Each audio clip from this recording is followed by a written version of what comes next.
Quiet, everyone! We are currently operating under a Level 5 parental emergency. If you hear the opening bars of Wheels on the Bus, abort mission immediately. For years, parents have whispered in the dark corners of Reddit, is CoComelon actually baby crack? Does it turn our beautiful babbling babies into unblinking, drooling, high-fructose corn syrup-fueled zombies? Today, we take the official Dailyloop dive into the evidence. And spoiler alert, while there are no actual undead toddlers, the science behind the brain melt is terrifyingly real. Let's face it. CoComelon is not a show. It's a neurological hack. It's designed by a team of highly paid visual assassins who know exactly how to bypass the rational brain of a 2-year-old and go straight for the dopamine center. It's an auditory sugar rush. The Attention Whiplash. The first piece of evidence in the zombie file is the pacing.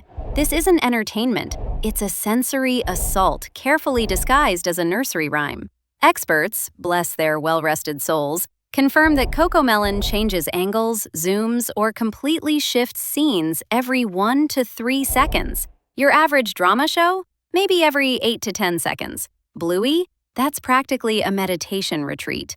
The toddler brain, which is basically an empty sponge running on pure curiosity, gets an absolutely massive, constant hit of dopamine with every visual jolt. It's like their brain is being trained by a hyperactive film editor who just downed 6 energy drinks. And what happens when you train a brain on that level of frenetic energy? Normal life becomes the most boring thing imaginable. A trip to the park? Slow. Playing with blocks? Static. Watching Mr. Rogers? That's practically a coma inducer. The brain is literally saying, "Where is the visual chaos? My fix? I demand the singing melon head." The meltdown withdrawal. The real horror. Now, let's talk about the scariest part of the zombie cycle, the deactivation. The moment a parent, desperate for silence or a return to reality, attempts to turn the screen off. What follows is not a standard tantrum. This is a level red alert, full-scale emotional collapse. The screams are louder, the tears are saltier, and the pure, unadulterated fury rivals the most dramatic villain monologue.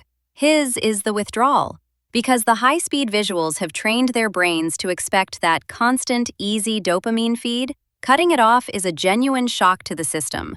Their executive function, the brain's self-control manager, is still in beta testing. It can't cope with the sudden drop. Suggest a book instead of the Baby Shark family. It's not bad parenting. It's the CoComelon detox protocol kicking in. You are fighting a chemical addiction, not a simple disagreement over nap time. The posture problem. And let's not ignore the physical evidence of the transformation. The CoComelon posture. They aren't blinking. They are staring directly into the retina-searing brightness of the screen. Their posture is an anatomical nightmare, the classic tablet slouch, designed to induce neck pain by age 12. And the noise. The songs are catchy, yes, but they are also relentlessly cheerful. It's like being trapped in a brightly lit theme park with zero shade. It creates a baseline of such aggressive happiness that anything less than JJ teaching you about trucks at 150 beats per minute feels slow.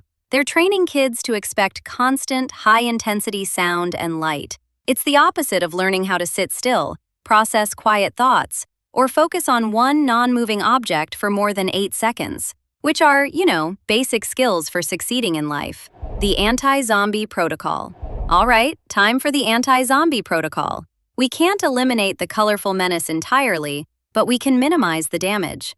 The timeout timer. Use it only when you need a life or death moment. For example, changing a complicated diaper, diffusing a fight with a spouse, or just drinking hot coffee. And keep it short. We're talking 10 to 15 minutes max. The co-viewing cure. If they watch it, sit next to them. Not just physically, but mentally. Talk to the screen. Ask, why is JJ wearing pants that are 4 sizes too big? Or, why does the sun have a face? This forces interaction and moves it from passive consumption to slightly active viewing. The hard pivot. If you notice the stare, switch immediately to a low-stimulation alternative. Puff and rock. Classic Sesame Street, the slow kind.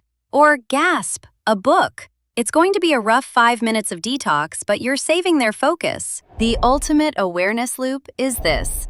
CoComelon is not spoiling your kids by being bad content. It's training their brains to expect an unsustainable level of stimulation. We have to teach them that the quiet moments are just as fun as the flashing, singing ones. That's it for the Dailyloop today. Now, if you'll excuse me, I hear the opening music to Yes, Yes, Vegetables, and I need to barricade the doors. Tell me, parents, what's the longest your child has gone without blinking while watching a bright screen? Let me know in the comments.